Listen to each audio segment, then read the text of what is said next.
तारकासूर वध ही केवळ एक युद्धकथा नाही, तर अहंकाराच्या अंताची आणि धर्माच्या विजयाची अमर गाथा आहे.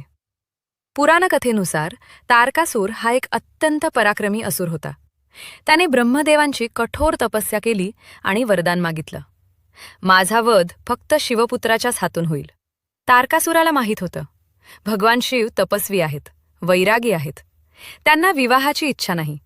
म्हणून तो अजेय झाल्याच्या गर्वात बुडाला. वरदान मिळताच तारकासुराने स्वर्गलोक, पृथ्वीलोक आणि देवलोकात हाहाकार माजवला.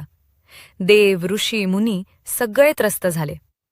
सर्व देवांनी एकत्र येऊन भगवान शिवांची शरणागती स्वीकारली.